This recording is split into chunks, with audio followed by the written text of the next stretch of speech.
Her boss was in their living room. Not seated, not social, standing, arms crossed, next to a woman in heels who held a folder thicker than the anniversary cake. I hadn't even taken off my shoes yet. "Oh, good. You're here," my wife said, waving a hand like I was late for rehearsal. "We're just getting the place appraised." I looked at her, then the man beside her. I didn't need to ask what for. She didn't even flinch when she said it. "For the divorce settlement." You know when someone tells you something so casually, it's clear they've rehearsed it 100 times in the mirror? That was her tone. Not angry, not emotional, just tiredly triumphant. I didn't respond. Not verbally. I simply reached into my jacket, pulled out a folder, and placed it on the marble countertop.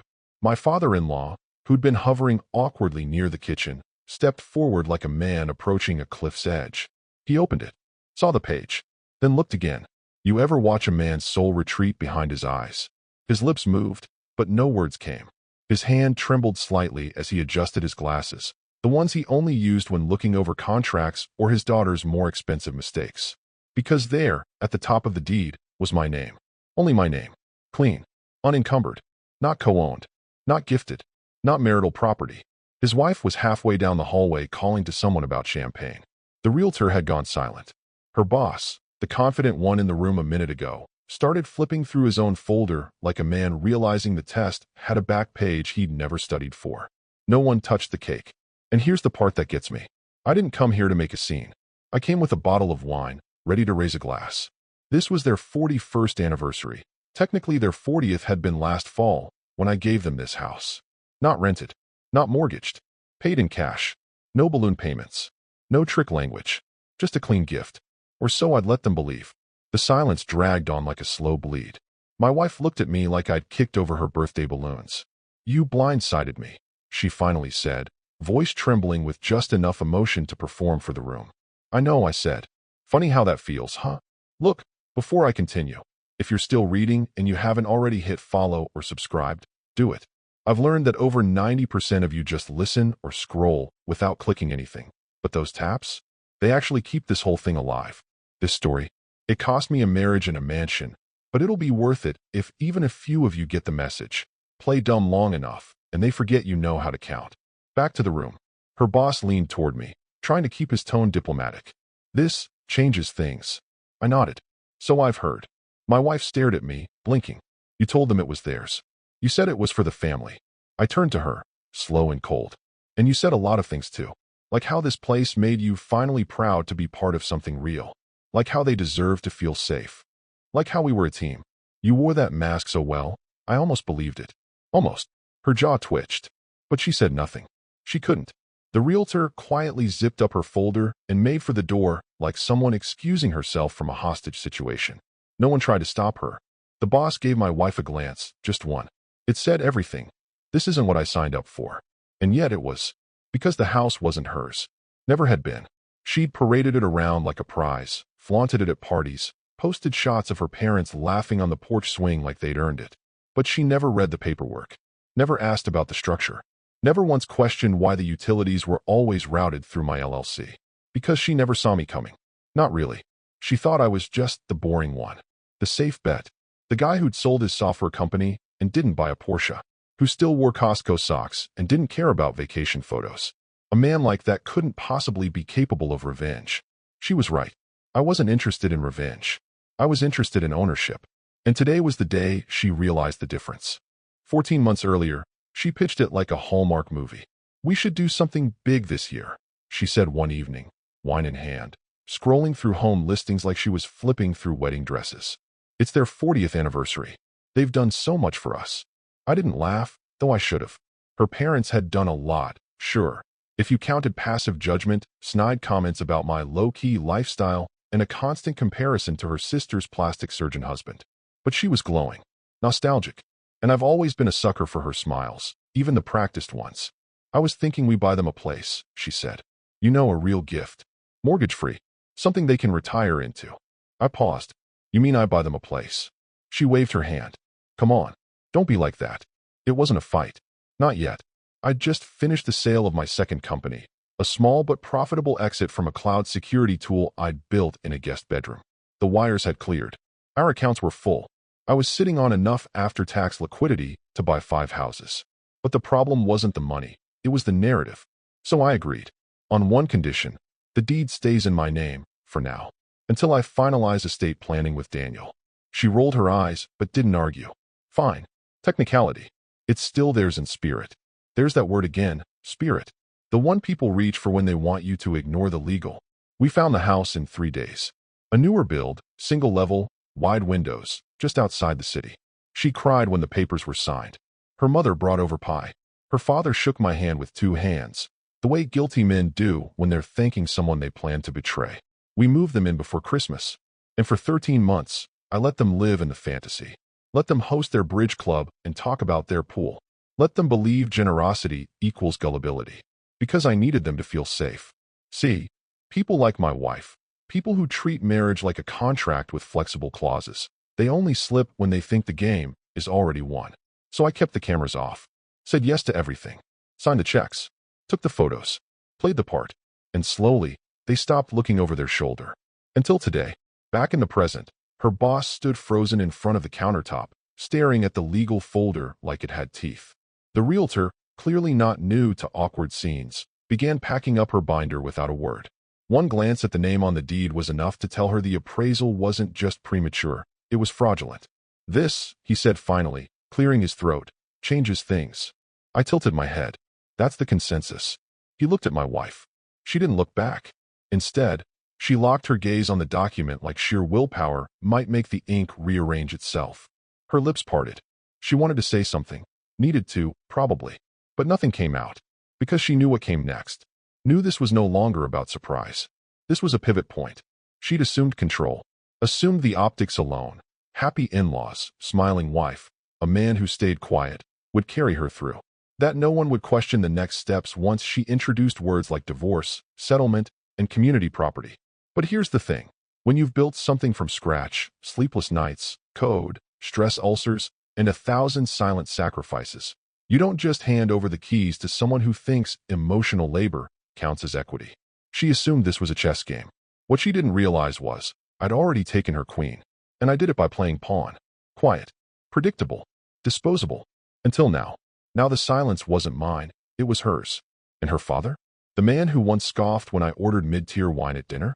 He was still standing by the island, one hand on the deed, one on the counter, like bracing himself for a hurricane he couldn't stop. He knew. They all did. They'd been living in a house that wasn't theirs. A gift, yes, but only if you believe in fairy tales. Legally, it was mine. And soon, everything else she touched would be as well. The champagne flutes sat untouched on the dining table, their golden bubbles slowly fading into silence. Shrimp cocktail, sweating on porcelain. Roast sea base, chilled now, untouched under its silver dome. A cake with to 41 more, piped in shaky cursive sat centered, like some grotesque joke, because no one had the appetite for celebration anymore. Her mother had retreated upstairs within minutes of seeing the deed. Something about a migraine. Her father followed, not even attempting an excuse. He clutched the folder like it was radioactive, like proximity to it might implicate him further. Her boss was more subtle. One quick glance at the room, at the suddenly awkward silence, the champagne nobody was raising, and he slipped out without a goodbye. No firm handshake. No, we'll be in touch. Just the quiet retreat of a man who suddenly remembered a better appointment elsewhere. I stood near the fireplace, watching the door shut behind him, and then, quietly, but not quietly enough, heard the tap-tap-tap of her heels in the hall. She cornered me just as I turned the corner toward the study. Her voice snapped like a whip. You blindsided me. I met her eyes. No, I said. I protected what I built. Her eyes narrowed, her jaw tightening. Don't do that. Don't act like this is some righteous crusade. You gifted them that house. That was the spirit of it. Everyone knew what it meant. The spirit, I repeated, slowly, like I was tasting a foreign word, doesn't hold up in court. I let the silence settle. She hated silence. Always filled it with noise, opinions, fake laughter, petty distractions. But now, her words were running dry. She was trying to find her footing again, trying to slip into the role she always defaulted to when things didn't go her way. Misunderstood wife, betrayed by a cold husband. You waited, she hissed. You set this up. You let us think. I didn't let anyone do anything. I cut in, voice still even. You assumed. There's a difference. Her face twitched. Anger, yes, but also something deeper. Panic. Not because of the house itself, but because the narrative was collapsing and she had no new one to pivot to. She looked down the hallway, toward where the front door had just closed behind her boss, and something clicked. Her fallback plan, whatever fantasy she'd been peddling about this new life they'd build, the assets they'd split, was slipping through her fingers. Because the house wasn't hers. The tax filings weren't hers. The legal leverage she thought she had? Gone. You really think this makes you the bigger person? She snapped. No, I said deadpan. It makes me the legal owner. She laughed bitterly, but it came out cracked. You think this is some kind of win? No, I said again. This is insurance. She looked at me like she didn't recognize the man in front of her. Maybe she didn't.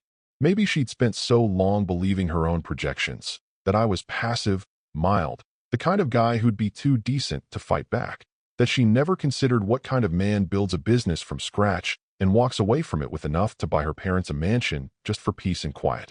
You're going to regret this, she said finally. I already regretted marrying someone who treats loyalty like a limited-time offer. That landed. She blinked. Once. Twice. Then turned away, the way someone does when they realize their last weapon just backfired. I didn't follow her. I went to the dining room, poured a glass of untouched champagne, and toasted the air. To 41 more? Nah. To 0 left. Because the dinner never happened. The celebration turned into an audit. The marriage into an asset freeze. And her plan, whatever twisted mosaic she and her boss had glued together behind closed doors, just fractured under one very inconvenient fact. Ownership isn't a feeling. It's paperwork. And mine was ironclad. Her attorney came in hot. Young, aggressive, and probably sold on the promise of a clean-cut divorce with a quick payout. The kind of suit that specializes in emotional restitution and spends too much time on Instagram posting pictures of $18 martinis with captions like #winning for my clients. She walked into mediation like she was walking into a spa, bright-eyed, full of buzzwords, empowered, assertive, naively armed. And then she opened the folder. Not hers. Mine. More accurately, the one my legal team had couriered over the night before with a smile and a paperclip. Cream-colored, no branding. Just weight. The weight of receipts. Details. Timelines. Inconvenient facts. The first sheet, a notarized record of every transfer related to the house. Not just the purchase documents, but the wiring instructions from my trust, the LLC disbursement logs, and the subsequent tax filings. Page 2. A copy of our prenuptial agreement, specifically Clause 7, bolded and signed, outlining the non-marital status of any property acquired post-exit by personal liquidity. In short, anything I bought with money from selling my company was mine, not joint. Clause 7 wasn't new. She had signed it the same night she cried about how love shouldn't need contracts. Then kissed me and called me paranoid. She stopped mentioning it after the honeymoon. Until now. But that wasn't the kicker. Next was the letter, dated 11 months ago, on letterhead, signed in blue ink by her father. The same man who clutched that deed like a defibrillator now. It was short, 3 sentences. To whom it may concern, the residence at address has been granted for temporary use during our retirement phase. We understand legal ownership resides solely with my name, and we acknowledge no claim of title or value. Signed, her father's name. Apparently, gratitude has a paper trail. I made sure of it. The attorney blinked. Once. Then flipped to the final section. I knew which one it was. I had saved it for dessert. 6 months of security logs. Pulled from the property's smart system. Not just video timestamps, but digital access pings. Every entry. Every device ID. Cross-checked. And there it was. Repeated entries during weekday afternoons. Usually between 12:45 and 2:30 p.m. Always when her parents were out. Always marked as unrecognized device, manual override. The name tagged to the device? A phone linked to him, her boss. Uninvited visits. Dozens of them. Her lawyer paused, adjusted her jacket, slowly closed the folder, then looked across the table at my attorney, who hadn't said a single word beyond good morning. And in a voice no longer wrapped in confidence, she asked, "Did your husband set this up?" There was a long, sour pause. I didn't answer, because I didn't need to. The woman sitting next to her, the one who'd once promised me, "We'll always talk things through," was now silent. Not stoic, not angry, just quiet in that particular way someone gets when they've just realized they brought a toy sword to a live firing range. Her lawyer waited, tried to meet her gaze. She didn't return it, because deep down, even through her pride, Even through the crumbling fantasies she'd built around the idea of outmaneuvering me, she knew the truth. None of this was sudden. It wasn't revenge. It was insurance. Calculated. Documented. Dated. See, that's the part they never expect from the quiet ones. The men who let them have the last word, the loud laugh, the Instagram post about their real soulmate. They expect chaos when it crumbles, not folders. And when that folder closes, so does the leverage. The legal ground beneath her, once assumed solid, was now sliding, paper by paper, signature by signature, into something much colder. A battlefield. And she'd walked in unarmed. It was nearly midnight when the call came. Her screen lit up with Dad, and for a moment she hesitated, thumb hovering, mind racing. Maybe he was calling to console her, to reassure her that everything would blow over, that they were still a family, and that it was just a misunderstanding. She answered with a sigh already preloaded. Hey, Dad. His voice cut through like a scalpel. Low. Controlled. No warmth. I thought this was just a marriage problem, he said. But now you've embarrassed me. Silence. Not from shock. She was too wired for that. But because she didn't know where this was going yet. And he didn't give her time to figure it out. I had my golf buddy call, he continued. Tax specialist. He looked up the parcel ID.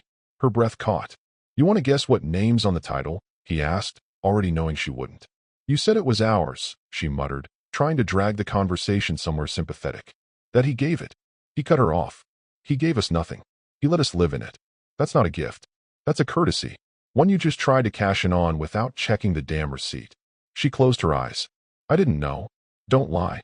He snapped, voice rising for the first time. Don't insult me like that. You never asked questions because you thought he was too soft to say no. He is manipulative, she said sharply. He set this up. Her father laughed. Once. Hard. And you played right into it. You tried to sell a man's gift before the wrapping paper dried. Are you even hearing yourself? She paced the room, the rhythm of her heels breaking under the weight of his disappointment. It wasn't about the house. It was about your ego, he said. You wanted a clean exit and a big headline. You wanted to keep the cake and the credit. She bit her lip. You don't understand, he. No, you don't understand. He interrupted, this time slower. Sharper. This was supposed to be my retirement dignity. My last address. You took that and wrapped it into your little divorce drama, like it was set dressing. Now my name's not on a deed, but it is in the system. Public. Attached to your stunt. She didn't reply. Couldn't. And the appraisal? He continued. You brought a realtor into a house you don't own, to value something you can't sell, in front of your mother, your husband, and your boss, whose name shows up on security logs like he was casing the place. Dad. No, he said. You need to fix this. Quietly. His voice changed then, something older, something worn. Not angry anymore. Just tired. You're not a kid. You don't get to tantrum your way out of this one. You need to own what you did. She sat on the edge of the bed, head in her hands. The call was still live. Her father was still there. But the distance between them had never felt wider. You always said you wanted to be respected, he added, almost like an afterthought. Start acting like someone worth respecting. Then the line clicked off. She stared at the blank screen. And for the first time in days, no one was on her side. Her father, retired Marine, spreadsheet obsessed, hyper proud of his legacy, had spoken more disappointment in 2 minutes than he had in her entire life. He didn't yell. He didn't insult. He just described the truth. And it was damning. The worst part? He was right. She hadn't just fumbled a marriage. She had turned a gift into a weapon, without even bothering to check if it was loaded. She'd dragged her parents' name, their future, into a ploy for leverage she didn't even have the paperwork to back up. And now? Now even her own father was stepping away from the blast zone. The foundation she thought would always catch her, no matter how far she fell, was beginning to erode. And she hadn't even hit bottom yet. Exactly 7 days after her father's midnight call, a courier showed up outside her apartment with a simple gray envelope. No markings, no sender, no pleasantries. Inside, a slim USB stick. She almost tossed it in the drawer out of spite, assuming it was more paperwork or another passive-aggressive move from his lawyers. But then her phone buzzed. A message from her attorney. We need to talk. Now. Settlement is on hold. No greeting. No preamble. Just panic wearing a suit. She plugged in the USB. It auto-launched. A time-stamped folder opened with labeled clips. Crisp, high-resolution, quietly devastating. All filmed from subtle angles. No wide shots. No gimmicks. Just clean angles from corners of rooms she never realized were being monitored. And there it was. Guest room camera 3B, April 17th, 2:12 p.m. She clicked play. The clip opened with sunlight spilling in through the blinds. She was perched on the edge of the armchair, legs crossed, wine glass in hand. Her boss stood near the window, blazer draped over a chair, laughing softly. Then her own voice, clear as day. "Honestly, he's so predictable," she said, swirling her drink. "I could tell him I was joining a silent monastery, and he'd nod and say bring a sweater." He laughed. She didn't stop. "We'll split the house, flip it, and you can take over the expansion project. Easy equity. He won't see a thing until I'm out." "Are you sure?" her boss asked. "He's sharper than you make him sound." She snorted. "No, trust me. He's smart at spreadsheets and VPNs, not people. He only sees what's in front of him." The clip ended. No fade out. No music. Just cold silence. She sat frozen, eyes locked on her own face, so casual, so smug, so sure. Her phone rang again. This time, she picked up. Her attorney's voice came through, brittle. "Why didn't you tell me there were recordings?" I didn't know he had audio set up," she said, grasping at some thread of plausible deniability. Her attorney exhaled. "He didn't just have audio. He had timestamps, labeled folders, cross-referenced with his calendar and your parents' travel schedule. You planned this in his house, with his cameras rolling." She opened another clip. Different day, same room, different dress. This time, she was on the phone, leaning against the wall. "No, I told you he won't fight it. He's not that kind of man. I just need the appraisal done, and then I'll file. Worst case, I lose the patio. Best case, he never knew what hit him." Her attorney cut in again. "Do you understand what this looks like? I was venting. You were conspiring, on tape, in a property legally owned by the man you were trying to defraud during a marriage. This isn't just bad optics. This is malicious intent." She stood up, walking in circles now. "He said nothing. He let me keep the narrative. He never. He let you dig your own grave." Silence. She closed the folder. Her confidence, so freshly shaken by her father, now buckled under something worse. Exposure. Not just to lawyers. Not just to judges. To herself. Because that laugh, that tone, that version of her, she recognized it. The one who treated him like an ATM that couldn't talk back. Who assumed quiet meant weak. Who thought a man who didn't yell had no weapons. And now, that man didn't have to raise his voice. He just had to hit play. The legal team requested a pause in negotiations. But the truth was, there wasn't going to be a negotiation. Not anymore. The leverage was gone. The strategy was in ruins. Her smug little blueprint had been run through a shredder made of surveillance timestamps and perfectly timed silence. She sat down on the edge of her bed, head in hands, and watched her own smirk flicker across the screen one last time. It was the expression of someone absolutely certain they were winning. And it looked pathetic now, because the one person she thought would never see it coming had never taken his eyes off the door. It didn't take long for the fallout to spill past their marriage and into the boardroom. Her boss, once smug, once cocksure enough to waltz into another man's house with a realtor and a grin, was called into his company's compliance office 3 days after the recording surfaced. Not through the usual HR chain. Not with the courtesy of a calendar invite. It was an unscheduled meeting. That alone said everything. Because while she had underestimated her husband, he had underestimated paperwork. And in the world her boss moved in, consulting contracts, procurement reviews, strategic acquisitions, optics were oxygen. And the footage? That was smoke. The compliance officer didn't ask vague questions. They quoted timestamps. April 17th, 2:12 p.m. You're present in a privately owned residence. Were you authorized to be there? He fumbled. Said it was social. A friendly visit. They slid a still frame across the table. Him standing by the guest room window, glass of wine in hand, listening to a married woman outline plans to liquidate a property she didn't legally own. Was this conversation part of company strategy? He tried again. It was personal. Nothing to do with the company. That was when the audit began. Not just of his visits. Of everything. Expense reports. Client-side referrals. Shared projects. Cross-signed real estate ventures. Because once doubt gets a foothold, compliance digs until they hit something, whether it's rot or just poor judgment. And poor judgment has a scent. He didn't call her. He didn't email. He texted. "You need to fix this. I didn't sign up to lose my license over your divorce games." That was the moment it turned. She hadn't just lost the upper hand with her husband. She'd lost her safety net. The man who'd once whispered sweet promises in the guest room was now treating her like a biohazard. He wasn't fighting for her. He was distancing, disinfecting, running a risk assessment in real time. She called him. No answer. She called again. Then, impulse, desperation, muscle memory, she dialed her husband. It rang once, then clicked straight to voicemail. She tried again. This time, he answered. Calm. Clipped.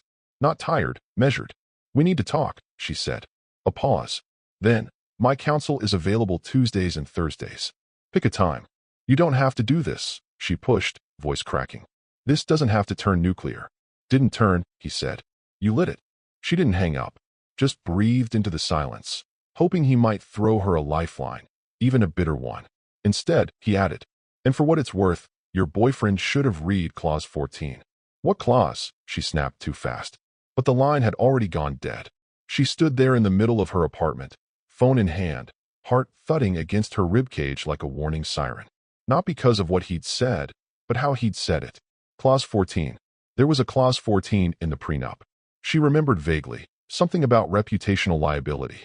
She never read it. Never thought she'd need to. She was wrong. Now the man who once bought her parents a mansion without blinking was treating her like a hostile merger. Because this wasn't just a divorce anymore. This was containment. Her boss? His text stopped. His LinkedIn went dark.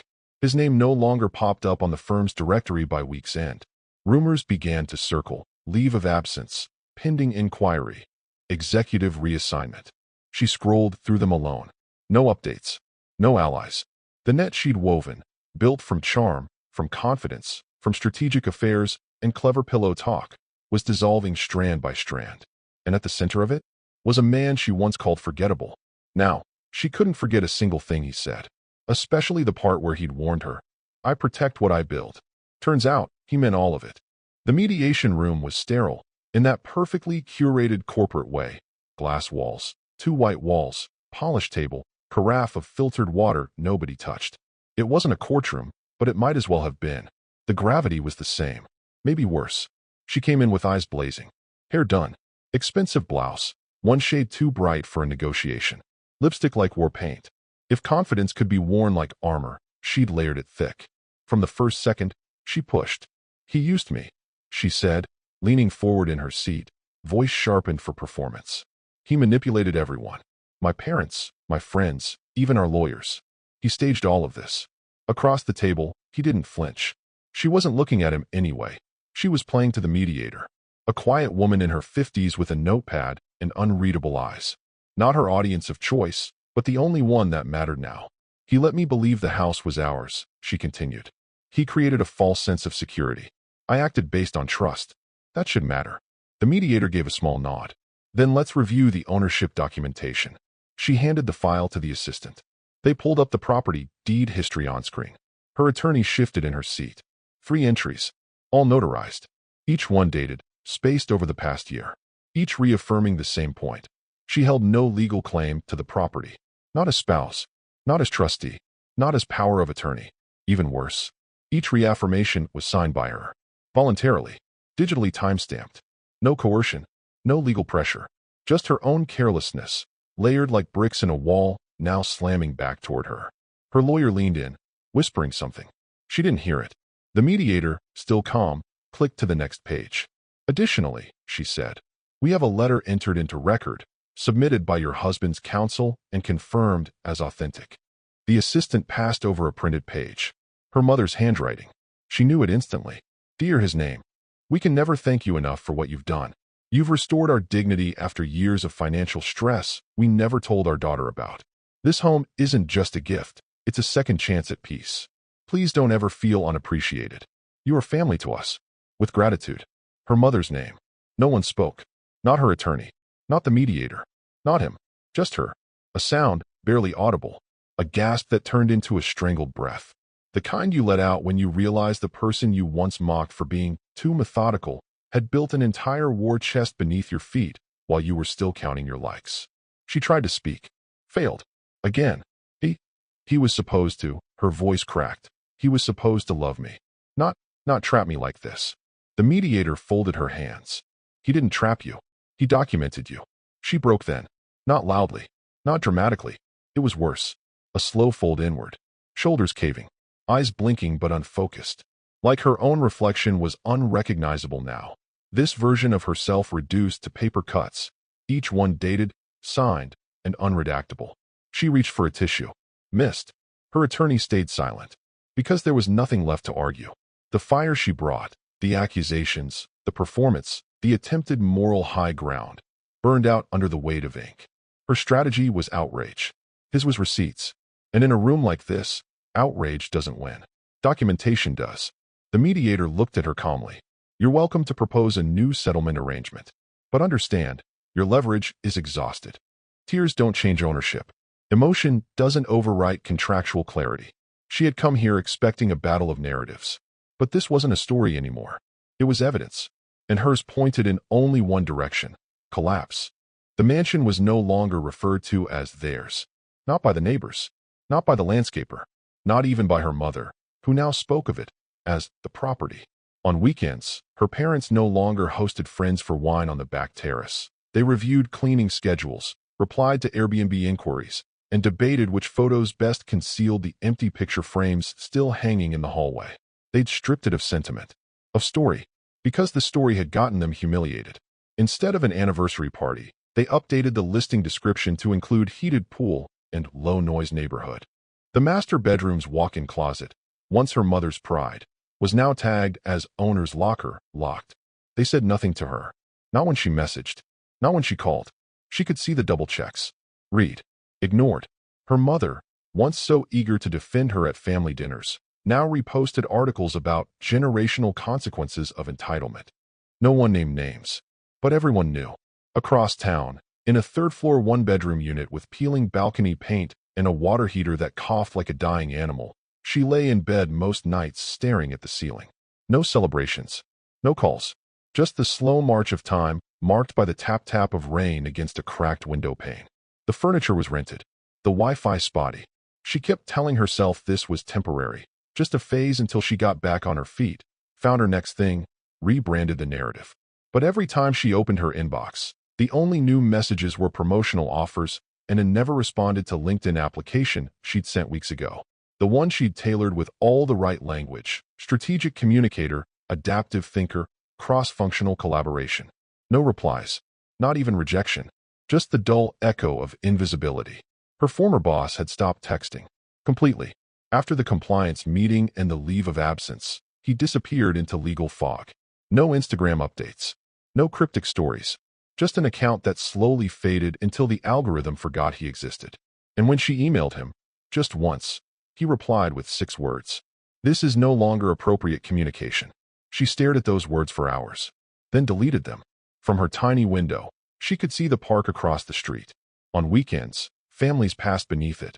Kids on scooters, couples holding coffees and dogs, and dreams she once found too pedestrian.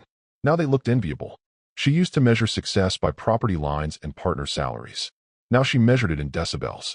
The laughter outside was just out of reach. She didn't join it. She didn't belong to it. She simply watched it, like a woman on the wrong side of glass. The mansion? Still standing. Still perfect. Still owned by a man who never once needed to scream. Still booked solid through the summer. Every rental a reminder. Every 5-star review another brick in the monument of her mistake. She once called it a gift for their dignity. Now it stood as proof of her own erasure. Because she hadn't just lost a house, or a husband, or a plan. She'd lost the script. And the silence that followed wasn't peaceful. It was permanent. 3 months passed. Long enough for the headlines to quiet, the lawyers to vanish back into their private elevators, and for her name to slip beneath the surface of gossip she once thrived in. She was back at her temp job, manning a reception desk that didn't even face the lobby when the letter arrived. Plain envelope. No branding. No stamp markings.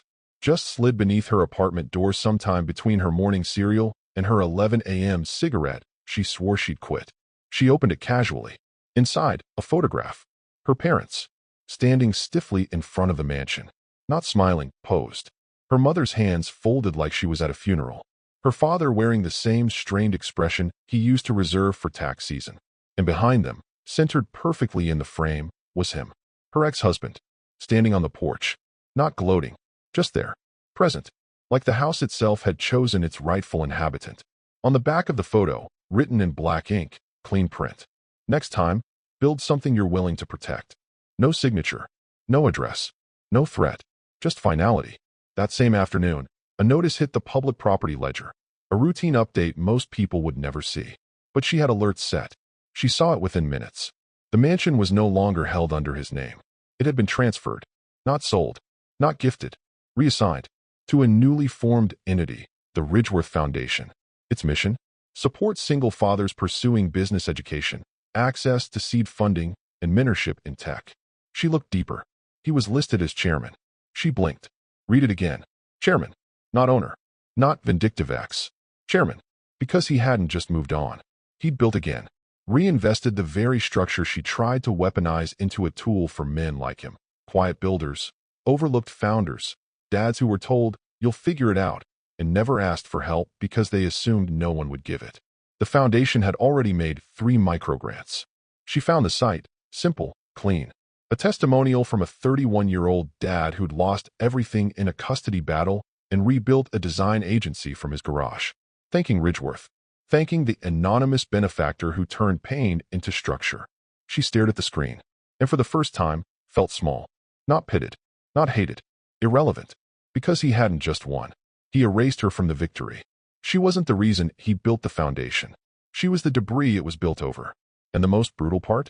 She couldn't even spin it. Couldn't call it spite. Couldn't make it about revenge. Because it wasn't. He didn't flaunt it. He didn't leak it to friends. He didn't post cryptic status updates. He just moved the title, moved the mission, and moved on. He'd left her the perfect parting gift. An empire of silence, wrapped in legacy. She held the photo in her hands for hours that night. Not crying. Not throwing it. Just holding it. Because there was nothing left to say. The man she tried to reduce, underestimate, repackage into a soft landing, had already rebuilt his world. One she'd never be invited into again.